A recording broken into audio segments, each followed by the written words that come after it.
Nick Bosa and Dee Ford, both healthy, both played well against the Lions.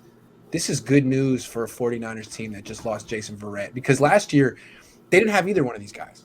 And they had a top 5 defense because they had some serious coverage. Jason Verrett, Jimmy Ward, Fred Warner, they were locking people up and manufacturing pressure. Obviously, they're not going to be able to do that this year. So the return of Nick Bosa and Dee Ford is really important, right? Oh, yeah. And they both played really well on Sunday. I mean, I know Ford had Mosa had a little bit of trouble there with the rookie. But I think part of that, Penei Sewell had been stuck over on the right side, and I think the 49ers caught a little bit of a bad break by him being able to go back to left side. I think that's we could talk about that with Aaron Banks later on if we wanted to, because he's dealing with the same thing, right? Switching sides. But Nick Bosa made plays throughout the game, and one of the best plays that he made wasn't even a tackle. He has no credit for it, but it was the fourth and 1 play. I think it was 4th and 1 on the Lions' first possession, and they slanted him. He slants inside, and his penetration forces the running back to have to cut, slips, and they shut him down. And that's just him. That's a run play where he doesn't get a stat on it, but you see him flash across his face, and that's why the running back stops his feet. Yeah, these two guys are really, really important, and I think they should be able. If they have Bosa, Ford, Lenore, Mosley, Warner, Ward, they should be pretty good against the pass. They should be able to hold their own. Yeah. My question, they're going to have trouble against the best. They're going to have trouble against quarterbacks who can buy time. They're going to have trouble against elite wide receivers. Who doesn't? I don't know if Deommodore Lenore and Emmanuel Mosley can lock up DeAndre Hopkins. I'm not sure how the Niners are going to do against the Cardinals, but they should be really good against most passing offenses. My question, though, is really the interior of the D-line. What was that? What was that run defense? They couldn't stop split belly zone. No, they're getting pushed all over the field. It didn't really matter who it was. DJ Jones was getting pushed around. Contavious Street was getting pushed around, and for sure, Kerr and Givens, they've struggled at run defense all throughout camp. That was one of the things. He's like 280 pounds. He shouldn't be on the field on first down. And then Kerr, I was surprising. I thought he was like a nose tackle-y type of hard to move guy. Like that guy couldn't hold his ground at all. No, and they really moved everybody around, and I think that goes back. The center is really good there, and that's something to be concerned about. That's a concern this week because Kelsey's a pretty good center as well. So it's going to be that could be a problem, and that's where maybe Kinlaw, and if he ever gets healthy, maybe he helps that out a little bit, and that's his role is basically just to be a space eater in the middle of the field and force teams to have to run outside. Look, if Kinlaw doesn't get back soon, they might have to scrap this wide 9 for a while, because it's usually terrible against the run. And with Kinlaw and Saleh, they made it work. But I don't know, man. If you're just going to get gashed between the tackles, you're not a good defense. I don't consider you a good defense if you're going to give up 8 yards a carry between the tackles.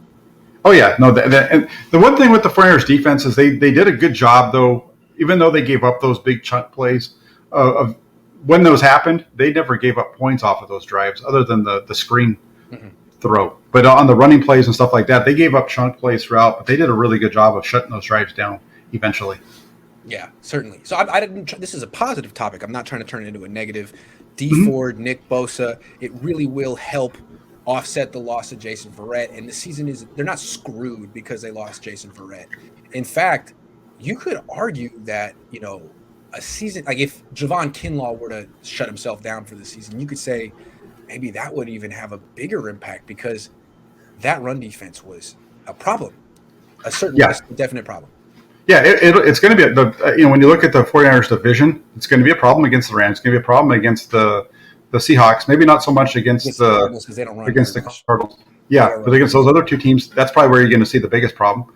I don't know how good the Eagles are at running the ball. So I think they're going to be okay these next couple of weeks. But that Seahawks game week 4, that could be a problem. Real quick though, now that I mentioned, I'm a huge Cardinals fan. All of a sudden, I'm not a Cardinals fan. I'm just a Cardinals enthusiast, and I know everything about their team. They have a great center, Rodney Hudson. I know he's better in pass protection than run blocking, but any team with a really good center or guard against if Zach Kerr's playing big minutes, Kinlaw, come back soon, dude. If you can only give the team 30 snaps, they could use 30 snaps. Kerr can't play. Kerr can't play against a team that can run the ball. I'm sorry. That was alarming. And same thing. And same thing with Givens. They were both getting pushed around quite a bit, which was, as you said, it's alarming because Givens played well last year in the middle when he had to play a lot of snaps. He seemed to play well. So maybe it's just a week one thing. Who knows? Maybe. But Maybe they need to knock off this wide 9 thing. There's something to think about. They used to have a five-man front package that they used the first 2 years here, and it was good against the run. It is good against the run. Fangio uses 5 on the front. yes, yeah, Something that's where you don't have to stick with the wide 9 if you're getting gashed. yeah, because that's where they bring the Sam up. It's kind of the end, right? Yeah, Just kind of compress, move the Sam up, 2 linebackers. It's not that hard. It's not a big yeah. Yeah. Yeah, but going back to Ford and Bosa, they had pretty good. I mean, Ford was a stud. Ford looked like the guy that they traded for. Yeah. Right. He looked really good. I mean, the interception doesn't happen if he's not on the field. I mean, he's right in Goff's face when that ball comes out, and they used I liked when they did it a number of times throughout the game where they put in all 3 of their defensive ends at one time. Yeah. They had Evacom rushing from the inside, which was a little bit of a change up. We didn't see that in training camp. I know we saw all 3 of them on the field together, but I don't remember in that alignment. But it sure worked out at the end of the game. That was a really nice twist that they ran in the middle. I want to say one last thing here. I think one thing the Niners learned from week 1 is you really do have to manage some of these injury-prone players a little differently. They didn't mismanage Mostert at all. But, Verrett getting injured late in a game, if there's one player you would take out late, he would be at the top of the list because of his history. So, moving forward, with the Niners, with Dee Ford in particular, you got to look at him as basically an injury waiting to happen. So you want to manage his snaps as much as possible. They did a good job of this in this game. If you're winning big, you don't need to play him. You basically want to play him as little as possible. Yeah, that would be the spot where you want to see Samson Ebukam playing in his role. So you need Dee Ford, but you don't need him too much. You got to be very judicious with how you use Dee Ford. Yeah, but that's rough though, because if you want to get Dee Ford off the field, you're going to put Ebukam there. That's what we're saying, right? Or at least what I'm saying. Right. But at the same time, Ebukam's back, the guy that backs up Bosa, and if Ford's off the field, you kind of want to have Bosa off the field at the same time. And so there's that. Already key in, and now it's like, where's your pass rush? Yeah. Yeah, and that's what we saw happen on Sunday was, Verrett goes down, and they played a couple of snaps with everybody, but about 3 plays into that, after that injury, it's all deep. All the backups are out there, even with the first touchdown when they made it 41-25. And then the second possession is backups the whole way down the field. Yeah. So we saw them pull those guys out. And what's hard, and I made the same thing you're saying, and a lot of people are saying, why are those guys even on the field when it's 41-17? I made that same comment, and then I started looking back at it. I'm like, well, shoot. You take him out, but what about Jimmy Ward? What if you kept Jimmy Ward in the game and Jimmy Ward's the guy that gets hurt because he has an injury history too? Or Jaguaski Tart, Bosa, Ford, Alshair's dealt with injuries this offseason. Yeah. Greenlaw, he got nicked up. So it's cross though. It's really hard. They're in a tough situation.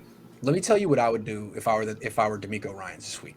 This is what I would do, but maybe it's too big of an adjustment. This is how I think Saleh would do it. He was very game plan specific by the end. You're going up against a quarterback who wants to get outside the pocket and is dangerous outside the pocket. You want Jalen Hurts in the pocket. He was good in the pocket against. You want him in there. You want him to prove it. So that Eric Armstead is one of the worst base DNs in the league at containing quarterbacks. He does certain things well. That's not one of them. Also, they're going to want to run the ball. They're going to run the ball a lot because they saw what the Lions did. Miles Sanders is a hell of a back. They have a very interesting running game because Hurts is a part of it. They're going to test that. They're going to run between the tackles. What I would do is I would use a 5-man front in this game. You're going to have to face a lot of zone read. I would want a 5-man front. I would bring Ebukam in as the third linebacker. Put him on the line. That way, it's going to be much more difficult for the Eagles to roll out. By design, on bootlegs, waggles, nakeds, way more difficult for them to roll out Hurts with Ebukam waiting there because he's just as fast as Hurts. If it's not him, if it's Armstead on the edge, to me, it could look a lot like what the Eagles game looked like last year or the Bills game looked like last year. Just a quarterback getting out in space at will and just kind of picking you apart. Now, he's not as good as Josh Allen, of course, but that has been the Niners' Achilles heel on defense, and I think Armstead's a big part of that. Ebukam is here to fix that. I would like to see him on the line I'm just saying. Yeah, If they can stop the run with 4, great. If not, get him on the line, use a 5-man front. I would like to see that too. I think that's part. This is why you brought him here. One of the main reasons why you brought Samson Ebukam here is to play these types of quarterbacks. Thank you. I don't know about that big of an adjustment. The adjustment that I would say I'd like to see, because of what we've seen already, I'd like to see them move Nick Bosa inside, because I think he's the stronger run defender out of all those guys, and have Bosa play inside with Ebukam outside of him, and then the rest of the Armstead out wide to the left, and DJ Jones inside. I think you have DJ Jones, Nick Bosa, Ebukam, and Armstead. I think that's the better route. Would be a route that I would be interested in going.